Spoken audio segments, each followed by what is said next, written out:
وبس كده احنا عرفنا ازاي نربط الجداول، عرفنا ازاي ندخلها يدوي، ازاي نحسب آه نجيب بيانات مثلا من العلاقات المكانية، او ان احنا نحسب احداثيات او المساحة، او ان احنا نعملها اكنها كالكوليتر ونحسب معادلة او ريشيو او ايا كان احنا عايزينه على البيانات.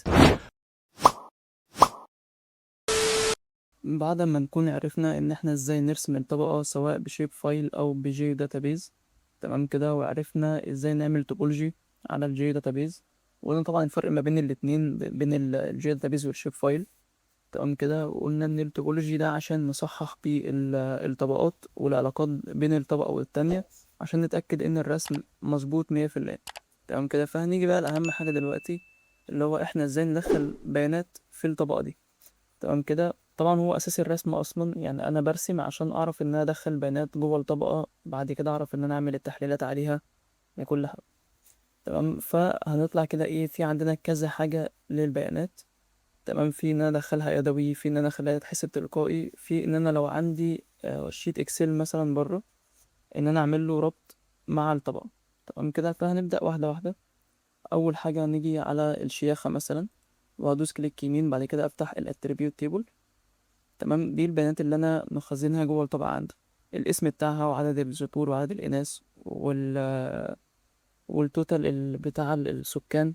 تمام كده، والكثافة وهكذا، والمساحة. ماشي، فأنا أول حاجة عشان أضيف اسم العمود بضيفه ازاي؟ باجي على اد. تمام كده، وهنا أنا بكتب اسم العمود. فأنا مثلا هجيب ريشيو، تمام كده، لعدد الرجالة لكل 100 ست. تمام، فمثلا هكتب 6 ريشيو.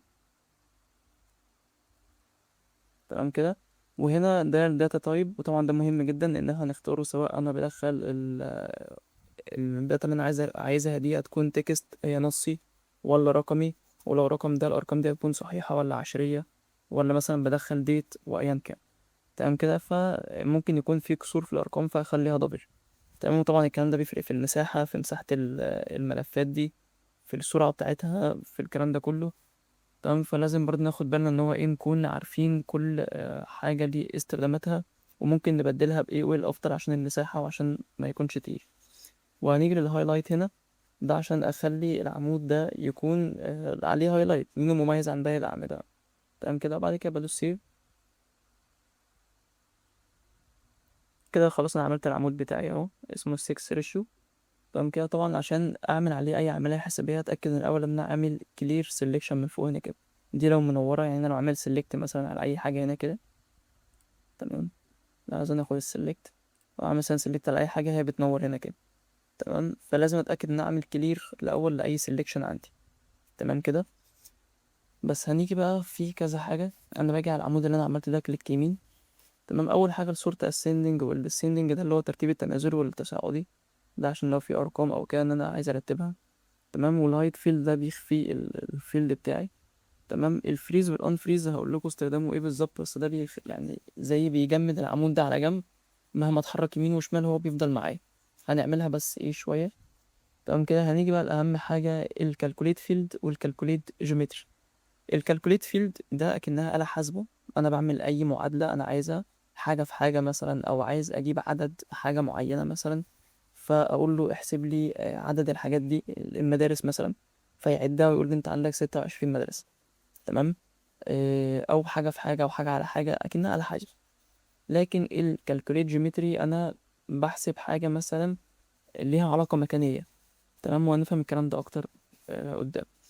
فهاجي دلوقتي أول حاجة الكالكوليت فيلد، لأن ده 6 ريشيو، فأنا عايز أحسب عدد الذكور لعدد الإناث لكل 100 أنثى يعني. تمام، فده بيكون اسم الطبقة اللي أنا شغال عليها، هنا بيكون اسم العمود اللي أنا عامله. تمام كده، ودول الأعمدة اللي موجودة جوه الطبقة. فاحنا قلنا عدد الذكور للإناث، أو مثلا لو الكثافة، يعني لو احنا عايزين نحسب الكثافة مثلا، فهيبقى التوتال بريديوشن اللي هو السكان كلهم على المساحة. تمام كده، فهنيجي هنا كده هقول له أنا عايز عدد الذكور اللي هو الميل. تمام كده، على عدد الإناث. تمام كده، في اللي هي علامة الإجمة، وأكتب 100. أنا كده كتبت المعادلة بتاعتي، أقول له أبلاي. هيبدأ إن هو يطبقها على كل الصفوف. تمام كده، بعد كده قلت له أوكي. هنا كده يعني معناها ان في بكل 100 ست في 98 راجل. تمام كده يعني وسط كل 100 ست في اتنين مش هيتجوزوا مثلا يعني. تمام كده يعني 98 راجل ونص ما علينا. ماشي. في تحت هنا لكل 100 ست 120 راجل، يعني كده بقى بزيادة ما بين كل 100 ست قصادهم 120 راجل. تمام كده. بس فأنا أي معادلة بقى أيا كان أنت عايز تحسب إيه، أي معادلة يعني كده على حسب اللي أنت عايزه. تمام. فده كده الكالكوليت فيلد. هنيجي للكالكوليت جيومتري، هنسيبنا مثلا من الشياخة ونروح على المدارس. تمام كده بتاع الاتربيت تيبل بتاعها. وهنعمل فيلد برضه أقول له اد. تمام كده هسميه مثلا كوردينيت. ماشي كوردينيت اكس. ده عشان احنا نجيب الإحداثيات. تمام كده وهقول لكم الطريقة تانية للإحداثيات، بس دي طبعا أسرع وأسهل بكتير. تمام. وأخلي طبعا الداتا تايب بتاعها دبل عشان برضو يكون فيها كسور، وأخليه هايلايت. تمام كده وهضيف فيلد تاني أسميه كوردينيت واي. تمام كده نفس الكلام برضو أخلي الداتا بتاعتها دبل، وهعمله هايلايت وهعمل سيف. تمام كده من الفيلد ده خلاص. هنا هبص هناك كده في الآخر ألاقي إن أنا عملت فعلا كوردينيت إكس وكوردينيت واي. تمام كده قبل ما انسى بس الحتة بتاعت فريز اللي احنا قلنا عليها. مثلا انا عايز نيجي هنا كده آه، اسم الشيخات دي مثلا انا دلوقتي كده متحرك يمين وشمال هي بتروح. تمام. طب انا في ارقام قدام انا عايز اعرف دي في انهي شيخة بالظبط. فهاجي كليك يمين هنا كده وهعمل فريز. تمام. دي كده اتثبتت، انا مجرد متحرك كده هي ثابتة معايا. انا كده بقيت عايز اي حاجة هنا كده. يعني الارقام دي مثلا خلاص انا بقيت عارف ان الرقم ده تبع شيخة الموز. تمام. الرقم ده كده تبع شيخة المنتزه. ودي منشية البكر وهكذا. تمام. فده بثبته بس لا اكتر ولا اقل. لو عايز ارجعه تاني بدوس كليك يمين عليه برضو وعلى نفس الحاجة ويعمل انفريز. تمام. بس هنرجع تاني للكوردينيت اكس واي. طبعا الكوردينيت انا ممكن احسبها من فوق هنا اللي هي جو تو اكس واي. تمام كده او واروح ادوس بقى على مدرسة مدرسة ويطلع لي الرقم بتاعها واكتبه، بس طبعا هياخد وقت كبير جدا يعني. تمام. فانا هاجي هنا كده كليك يمين. قلنا ان دي يعني الكوردينيت ده اللي هو الاحداثيات اكس واي. فدي ليها علاقة مكانية. علاقة مكانية يبقى كالكوليت جيومتري على طول. تمام. طلع يبقى كالكوليت جيومتري ده اللي هو مثلا عايز احسب مساحة الاريا بتاعتها مثلا الشيب لينس احداثيات زي ما قلنا ليها كذا حاجة. تمام كده فهنشيل مثلا ايه الحاجات دي كده عشان نبدأ من الأول. احنا عايزين نحسب احداثيات المدارس. تمام كده هنا انا باجي بحط العمود اللي انا عايز احسب جواه يعني او احط فيه البيانات. تمام. فانا عندي الكوردينيت اكس. هنا في عندنا ممكن احسب كوردينيت اكس لوحدها وواي لوحدها واكس وواي مع بعض. لو حسبت اكس وواي مع بعض لازم اكون عامل الداتا تايب تكست. يعني انا لو عملت دلوقتي كده دبل، أنا لو جيت هنا كده دبل قلت له اوكي هو مش شرط انه يحسبها. لو غيرت الداتا تايب بتاعته وخليتها تكست هيحسبها وهيخلي الاتنين جنب بعض بقى يعني الاكس ورقم الواي بعديه على طول. تمام. فطبعا ده يعني ده مش احسن حاجه. الافضل ان انا اخلي الاكس لوحده والواي لوحده. وهي برضه بسهوله بتاخد شويه يعني. فانا هنا بختار كوردينيت اكس عادي. تمام. وبنزل تحت وبختار العمود التاني اللي هو كوردينيت واي. بختار هنا كده البوينت واي كوردينيت.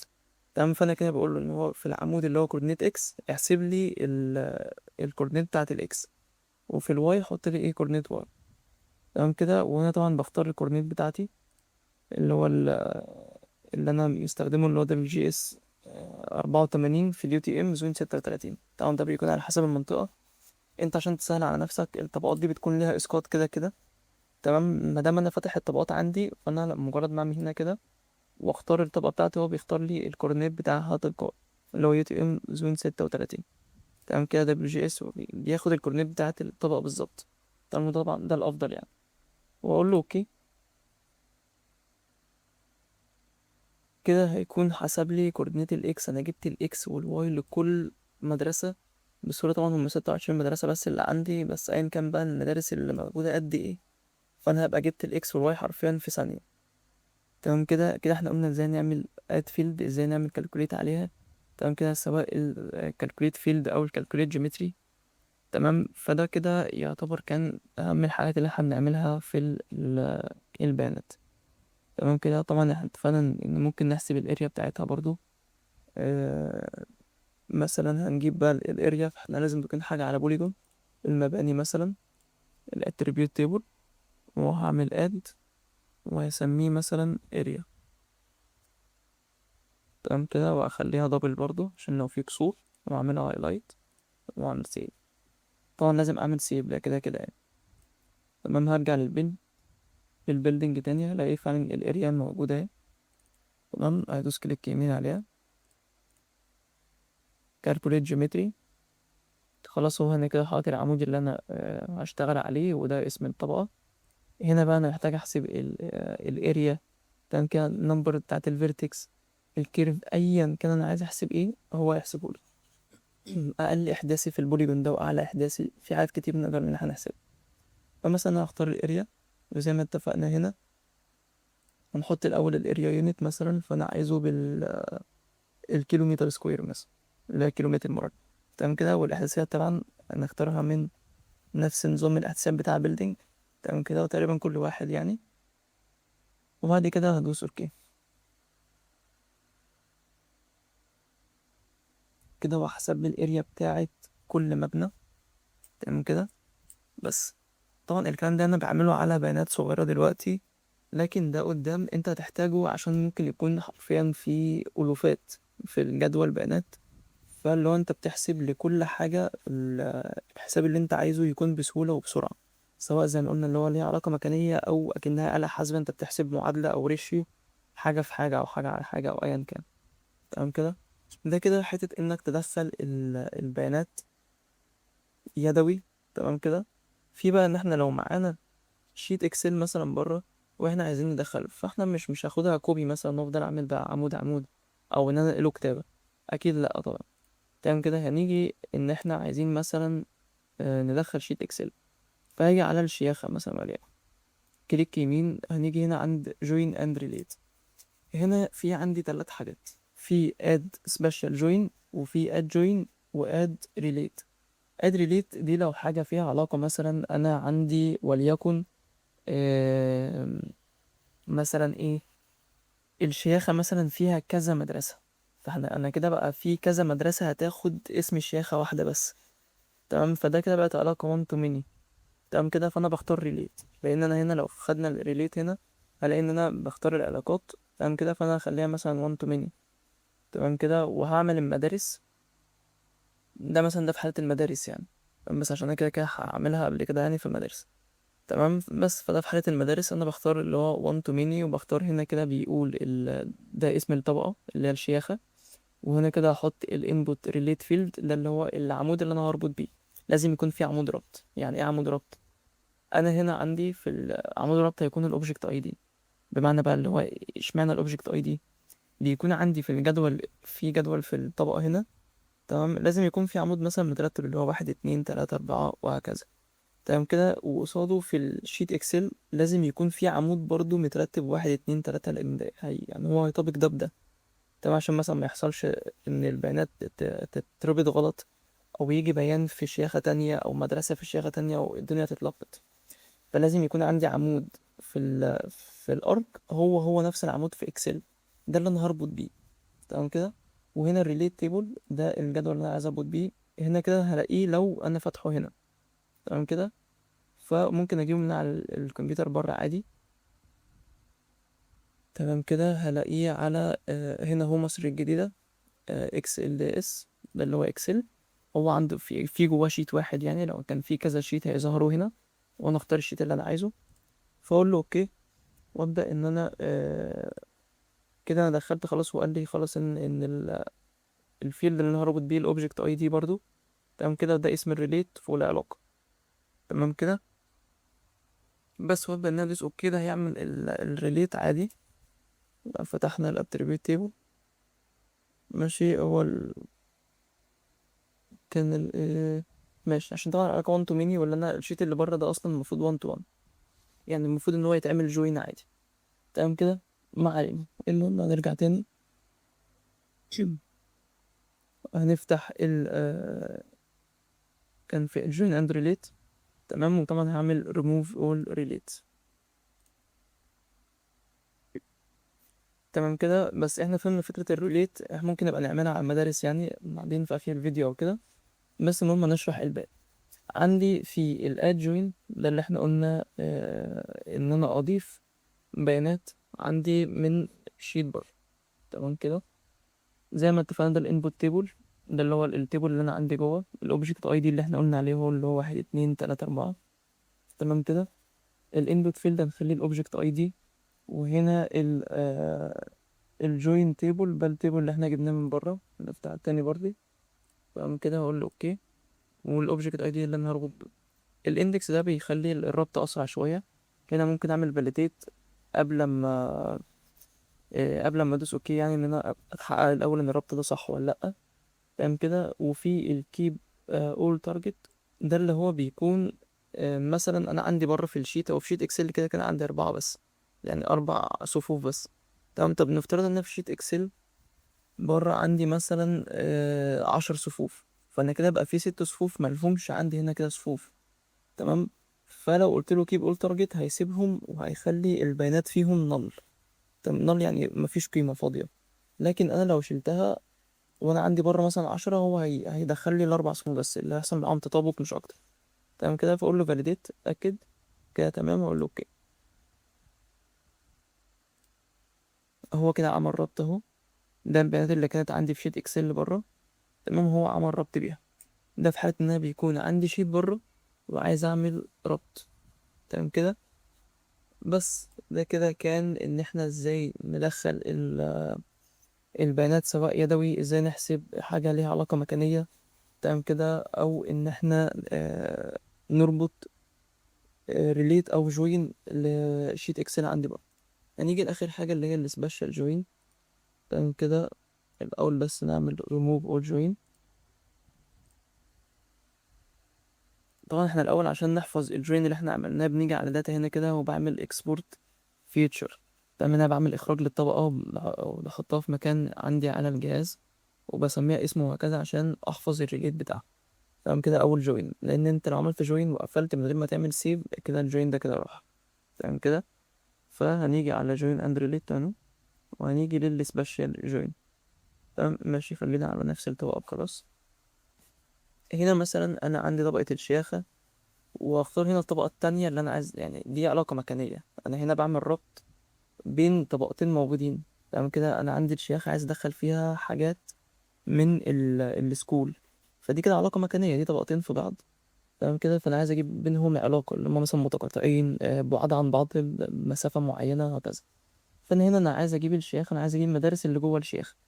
تمام كده، فطبعا عرفنا الفرق بين كونتين ووزن. تمام كده بس فانا هختار هنا كونتين، انا عايز المدارس اللي جوه الشياخة او الشياخة، يعني بمعنى اصح ان الشياخة اللي بتحتوي على المدارس. تمام كده، بس بقول اوكي. انا كده عملت ربط، اللي هو انا كده ولا دخلت بيانات ولا عملت ربط بشيت بري. تمام كده، انا عملت اللي هو دخلت البيانات بالعلاقة المكانية بين المدارس والشياخة. فانا لو فتحت هنا كده الشياخة attribute table، هلاقي ان هو برضو عمل ربط للمدارس. تمام كده، دي كده هو جاب ال4 صفوف بتوع المدارس من الاتريبيوت تيبل اللي هنا كده. تمام، والمفروض ان هو يكون عامل لي عمود اسمه كاونت، ده هيكون فيه عدد المدارس اللي جوه الشيخ. تمام كده، لو مشينا كده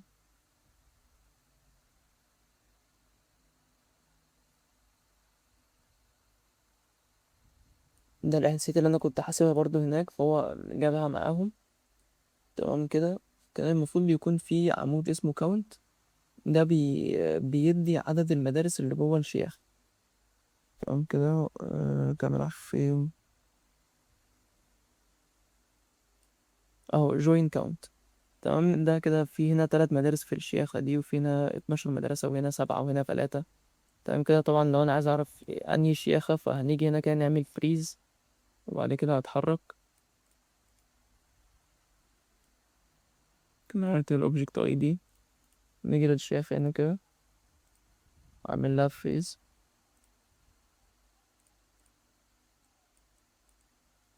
مش عارف يعني هو معلق، بس ما علينا.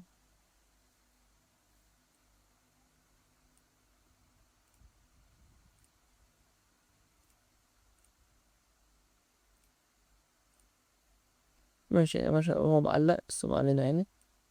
نقفل ده نطلع نفتح.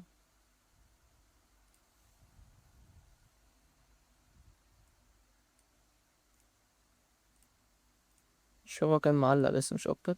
فاجي هنا كده عملت فريز للشيخة، تمام، عشان اشوف الكاونت بتاعها.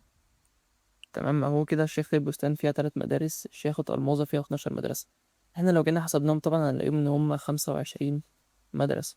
مع ان انا هنا كده لو فتحت الاتريبيوت كيبل بتاع المدارس هلاقي ان هم تحت هنا كده 26 مدرسة. طب ليه؟